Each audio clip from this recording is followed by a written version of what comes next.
नमस्कार, मैं कमलेश कबीर आपका एक बार फिर स्वागत करता हूँ इस नए एपिसोड में। आज के इस एपिसोड में हम बात करेंगे नरेंद्र मोदी की नई कैबिनेट की। आप सभी को पता है, नई कैबिनेट, बड़े चेहरों की अगर हम बात करें, जैसे कि लगातार विपक्ष हमलावर हो रहा था कि नरेंद्र मोदी जो है वो इस बार उनकी मर्जी नहीं चलेगी। एक बैसाखी की जो सरकार है उसमें, चाहे फिर टीडीपी हो चाहे जेडीयू हो, वो नरेंद्र मोदी को अपनी मनमर्जी नहीं करने देंगी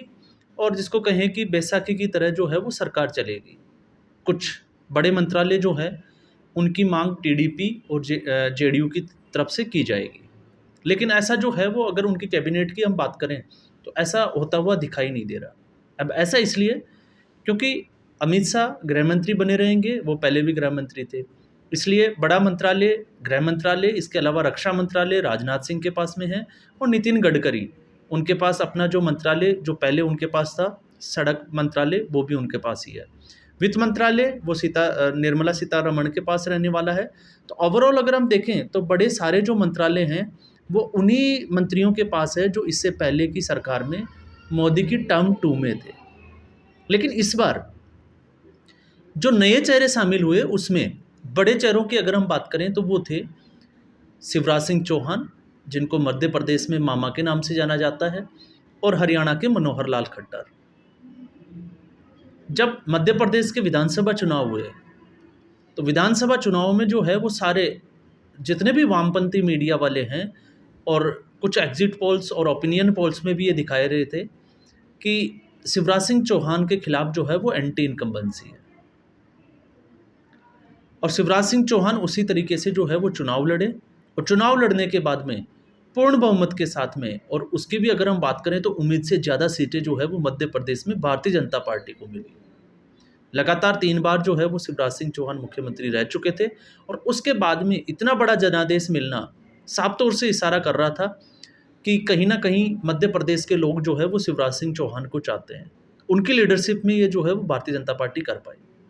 इससे पहले हमने देखा था गुजरात में ऐसा हुआ जब नरेंद्र मोदी की लीडरशिप में भारतीय जनता पार्टी को इतना बड़ा जनादेश मिला।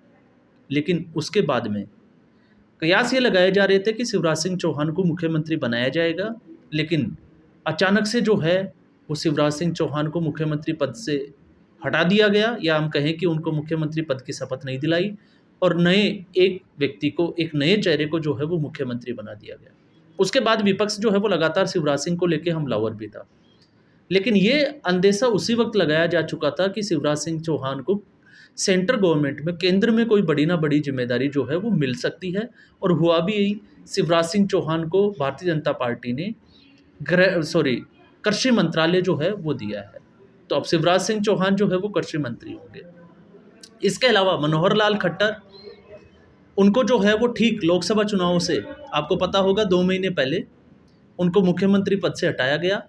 और यहाँ से जो है वो सैनी को मुख्यमंत्री बनाया गया। और उसी वक्त जो है वो अटकलें लगाई जा रही थी कि मनोहर लाल खट्टर को जो है वो साइड किया जा रहा है एक वोट बैंक के लिए। लेकिन जब लोकसभा चुनाव हुए और लोकसभा चुनाव में, हालांकि भारतीय जनता पार्टी मध्य प्रदेश की तरह, क्योंकि मध्य प्रदेश में शिवराज सिंह चौहान की लीडरशिप में जिस तरीके से 29 की 29 सीटें दिलवाई, ठीक उसी तरह हरियाणा में मामला जो है वो 50-50 का रहा। 5 सीटें जो है वो 10 में से भारतीय जनता पार्टी को मिली और 5 सीटें जो है वो कांग्रेस पार्टी को मिली। लेकिन इसके बावजूद जो है वो मनोहर लाल खट्टर को मंत्री पद की शपथ दिलाई गई। तो फिर तीसरा बड़ा चेहरा वसुंधरा राजे, कि वसुंधरा राजे को इस बार कैबिनेट में जगह क्यों नहीं दी गई, क्योंकि वसुंधरा राजे राजस्थान की राजनीति में बहुत बड़ा चेहरा है। 2 बार की वो मुख्यमंत्री रह चुकी है और इस बार जो है वो वसुंधरा राजे को मुख्यमंत्री नहीं बनाया गया। इस बार जो है वो भजनलाल शर्मा को मुख्यमंत्री बना दिया गया। और जब हम बात करें तो ठीक हरियाणा की जैसी स्थिति जो है वो भारतीय जनता पार्टी की राजस्थान में रही। तो फिर सवाल ये उठता है कि वसुंधरा राजे के साथ ऐसा क्यों किया। तो इसका सीधा जो है, अगर हम इसको समझने की कोशिश करें तो जब कांग्रेस पार्टी की सरकार थी 2018 से लेकर 2023 तक, आपको पता होगा नवंबर में इलेक्शन हुए थे, तब तक वसुंधरा राजे कोई भी जो है वो बड़ी, जिसको हम कहें कि भूमिका में कुछ कर रही हो, क्योंकि वो निष्क्रिय सी राजनीति। हालांकि इसमें हमने ये जरूर देखा है कि वसुंधरा राजे लगातार जो है वो हाईकमान को दिखाने की कोशिश ज़रूर की कि उनके जो है वो बड़े जो लीडर है वो उनके कांटेक्ट में है और वो राजस्थान की राजनीति में अपना एक वर्चस्व रखती है। या हम कहें कि वसुंधरा राजे ने हाईकमान के सामने शक्ति प्रदर्शन करने की कोशिश ज़रूर की, लेकिन कहीं भी उन्होंने धरातल पे 5 साल तक वो गायब रही और उसी का एक खामियाजा भुगतना पड़ा वसुंधरा राजे को। इस बार उनको ना मुख्यमंत्री बनाया गया, हालांकि उनके बेटे दुष्यंत सिंह जो थे वो ज़रूर जो है वो लोकसभा में सांसद बन के ज़रूर गए हैं, लेकिन ना दुष्यंत सिंह को कोई बड़ी जिम्मेदारी दी है, ना वसुंधरा राजे को। तो इससे इससे साफ तौर से ये जो है वो हो जाता है कि वसुंधरा राजे, क्योंकि लोकसभा चुनाव में भी आपने देखा होगा कि वसुंधरा राजे ने कोई बहुत ज़्यादा रैलियां की हो या पार्टी को खड़ा करने के लिए या पार्टी के लिए कोई जिम्मेदारी ली हो, ऐसा कहीं भी जो है वो धरातल पे नज़र नहीं आया। बस उनका जो अपने बेटे का दुष्यंत सिंह का जो संसद क्षेत्र है, उस संसदीय क्षेत्र के अलावा कहीं भी वसुंधरा राजे ने कोई बहुत बड़ी रैलियां की हो या पार्टी के लिए कुछ किया हो, ऐसा तो जो है वो धरातल पे बिल्कुल भी दिखाई नहीं दिया। और यही एक वजह थी कि कांग्रेस पार्टी जो है उसने पिछले 2 बार के मुकाबले, जब 2 बार भारतीय जनता पार्टी ने राजस्थान में क्लीन स्वीप किया, इस बार जो है वो बहुत, जिसको हम कहें कि लग तो ये रहा था कि 6 से 7 सीटें कांग्रेस पार्टी को या अन्य दलों को जा सकती है, लेकिन मुकाबले 7 सीटों से मुकाबले अगर 12 से 13 सीटें अगर दूसरी पार्टी को, कांग्रेस पार्टी को चली जाती है, तो फिर इससे आपको अंदाज़ा लग जाएगा कि कहीं ना कहीं वसुंधरा राजे जो है वो अपना शक्ति प्रदर्शन में बिजी रही। वो ये दिखाने की कोशिश करती रही कि उनका कद जो है वो राजस्थान की राजनीति में बहुत बड़ा है, लेकिन उन्होंने पार्टी के लिए जिस तरीके से शिवराज सिंह चौहान ने, जब उनको मुख्यमंत्री नहीं बनाया गया तो उसके बावजूद उन्होंने जो है वो कोई भी विरोध जताया हो या इस बात को लेके कोई जिसको कहें कि खटपट हुई हो या अनडिसिप्लिन्ड हुए हो, ऐसा कोई नज़र नहीं आया। वो फिर भी